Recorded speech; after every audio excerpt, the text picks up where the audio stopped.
Hello, thank you for giving me this opportunity for addressing the side event on common security and nuclear weapons.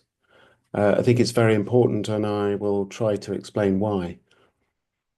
Our community is heavily polarized between those driving for nuclear disarmament and those clinging on to the existing system, with a whole bunch of other states who are observing and making their own choices. We can use the framing of morality and risk and highlight the dangers of the current situation, but clearly that's not enough to achieve the objectives of greater security and tackling nuclear risks. I think it's essential. I think that the initiatives in recent years, particularly the Ban Treaty and others, have been important. The opportunities that these have given us to develop our shared understanding of the risks is critical, but it's not enough. And that is clear when we look at the trends that are against us.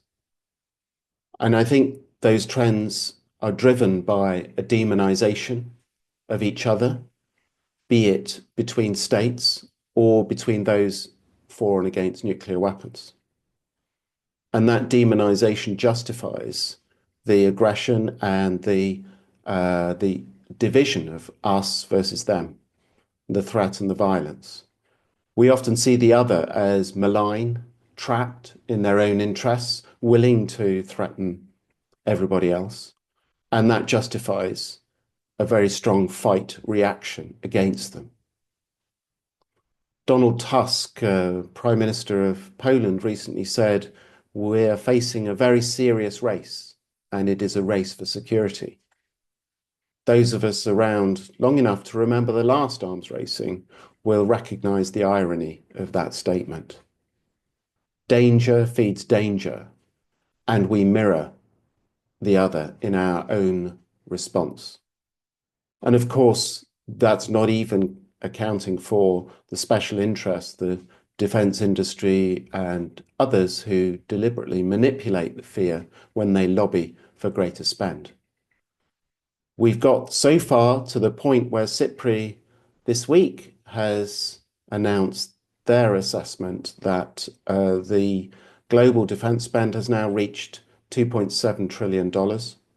That's a rise of 9.4% in real terms from last year, the 10th successive year of accelerating defense spend, which is shocking. And of course, that's reflected within the nuclear arms race itself, where we see the introduction of new novel systems, many of which are disruptive.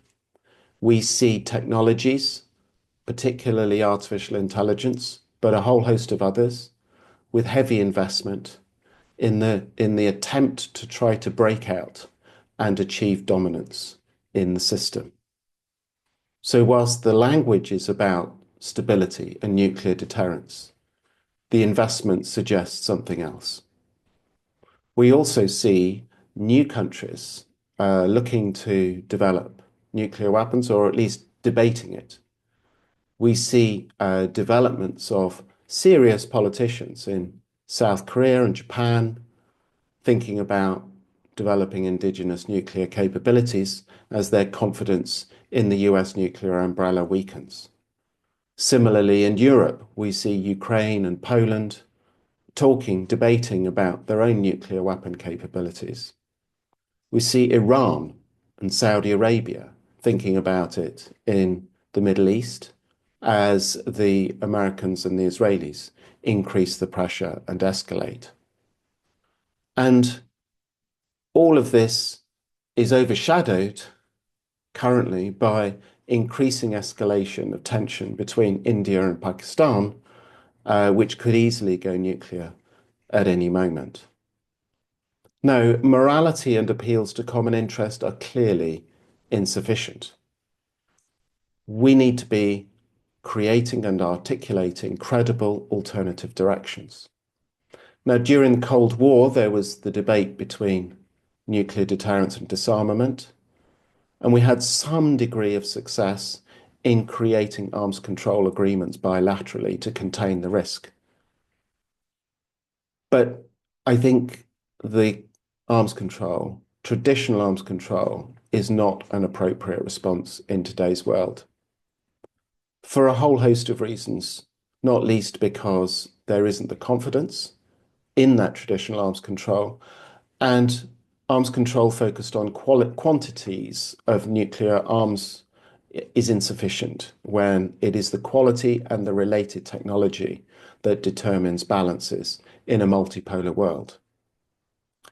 A few years back, I created the Stepping Stones approach in cooperation with the Swedish government that led to the development of the Stockholm Initiative. This was an attempt to change the narrative, the framing, such that a broad cross-section of non-nuclear weapon states would cooperate to invite the nuclear weapon states into open dialogue. Unfortunately, the Ukraine war got in the way of that, but I think that this is in itself insufficient in any case. We need something more radical, more holistic, something about developing the attitudes and approach of common security. This is not about naivety or exposing the other. It's about finding together processes with key features. It means exploring the incentives to cooperate. I mean, there were no incentives given to Russia to accept the dominance of the unipolar world. And it was inevitable that Russia would respond in some way as it was locked out of the developing European security architecture. And then it felt threatened and isolated. I think that demonstrates that it needs to be inclusive, because those left out, those that see things as unfair, then threaten the system. So we need an attention to fairness and the perception of fairness, not just because it's the right thing, but because that is essential to security. We need to be thinking much harder about the recognition of interdependence, understanding that my security depends upon my adversary feeling secure. It needs to recognize that we share responsibility for the stability of the whole system. Peace and stability go hand in hand, and we need to be rejecting the art of the deal that seeks to throw our opponents and even our allies off balance for our own benefit. It's about exercising self-restraint in manipulating risk, because the system needs to have reductions and qualitative restraint rather than arms racing and increasing in defence spend. We need an open, adaptive, and responsive process where we understand that we don't have the answers, though we have contributions to the process. I'm sorry to miss the session. I think it's really important. I wish you all the best of luck in your interactive session, and I look forward to hearing from Alan more about the discussion.